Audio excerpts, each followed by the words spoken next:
I'm Ed Evans. Today, October 23, 2021. Today I'm going to talk about the book They Knew. You may have seen a previous video. There will be others. I'm going to cover a number of chapters from the book. It's a lot of work and it's very boring, but it's probably a good place to come for references on chapters and what I found, what you may find, and what you should find, because everybody needs to know about the book. I think it's the most important book of the century, and it may remain that way for quite a while. It's because of the contents, what it says about the United States government, not a trustworthy government by any means. They Knew, a well-documented book in support of Earth's children's defense against the United States government, climate deception. With citations from court declarations by climate science experts, White House-related articles, and recent climate science facts, They Knew paints a grim picture and indictment of our U.S. government's role in climate deception. Following this book, I hope to report on U.S. presidents from Carter to Trump. The book's documentation of our president's hopes, promises, and lies become apparent. Here I comment on the introduction. It may sound redundant by the time I get to the end. That's the way it's planned. The U.S. Constitution Due Process Clause says that no person shall be deprived of life, liberty, or property without due process of law. Generally, our government must provide safeguards to protect us from state-created hazards. As I read the text, I found that Juliana's versus the United States sought personal security, protection from the government's actions benefiting institutions that create inherently hazardous environments for the planet. Without life and liberty, what do we become? How do we get the U.S. government to stop subsidizing the fossil fuel industry and, in turn, subsidize the renewable energy sector? Juliana takes the big step in this direction by requiring court action to protect our inherent rights, protect our rights from government, for crying out loud. The evidence shows that the U.S. government repeatedly, intentionally acted in disregard of credible, replicable, and falsifiable science. The science shows the apparent hazards of global warming caused by fossil fuel burning.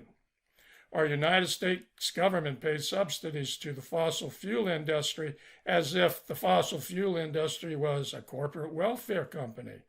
Well, what do you know? Well, look at the Netherlands for another example for a way a country deals with fossil fuels and its government's actions. Note that the Netherlands Supreme Court found that their government had an obligation to do more to avert the imminent danger posed by climate change. It required that the government develop tighter standards than it had met in its international treaty contributions.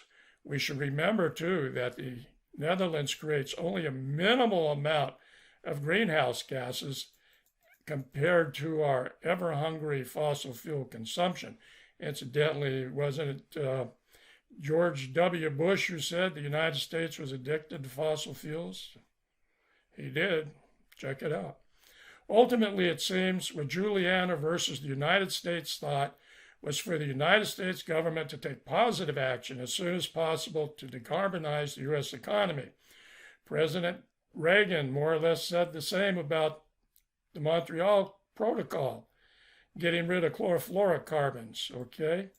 He knew that we needed to protect public health and the environment from potential adverse effects of chlorofluorocarbons, which deplete stratospheric ozone over the poles, okay? The Montreal Protocol became the first international approved treaty as a result, all right? Now we have a clear presidential influence on the power of our U.S. government just by Ronald Reagan acting on chlorofluorocarbon. Why not act on carbon dioxide, I say? The hazards are terrible.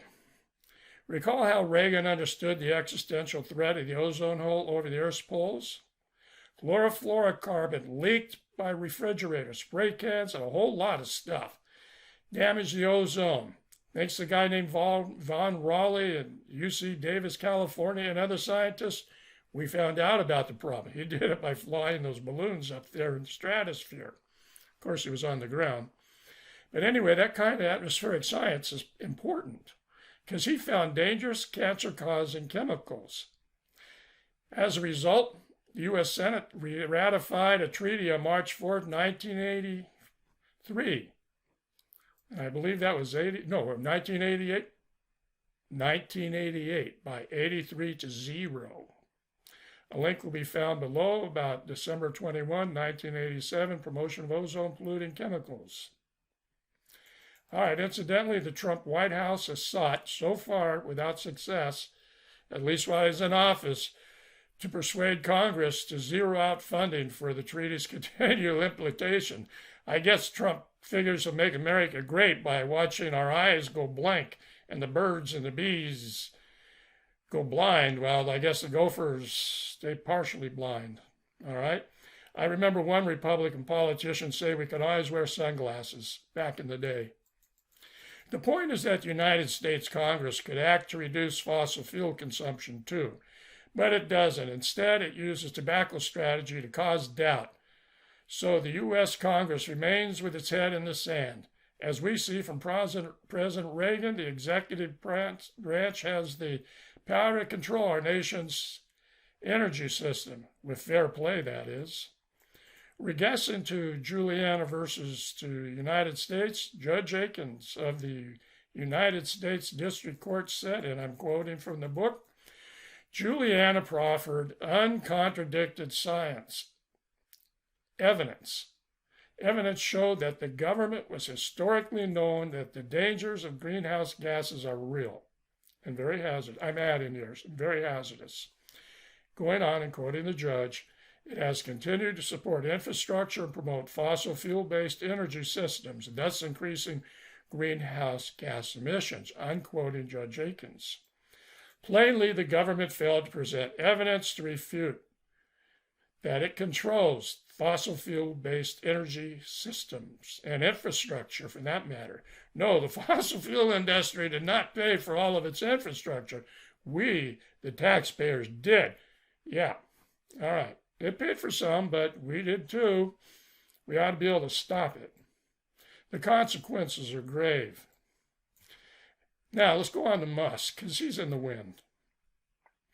Possibly before Musk was born and created Tesla, the fossil fuel industry and the automobile industry and the entire United States government could have acted to move away from the fossil fuel-based energy and transportation.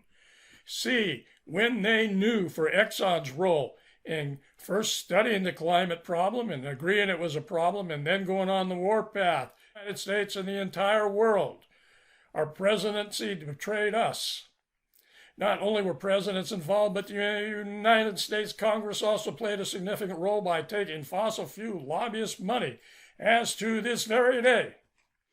Yeah, they were at it deviously, or was it devilishly? Versus the United States government tells a story of intergenerational moral corruption by a liberal democracy's ruling political parties. What happens when we lose our liberal democracy in 2024 or 2028 as the Republican Party continues to gerrymander and repress votes? Well, you know what's going to happen. Massive climate deception. We cannot expect the Republican Party to embrace climate science the way Ronald Reagan embraced atmospheric science to reduce chlorofluorocarbons. Okay, I left links in the description below, Montreal Protocol. Others will be there. As I find links that are pertinent, I'll add those. I'll add links to other videos as they come along. Goodbye. Today, October 23rd, 2021. And I'm done trying to get this video out.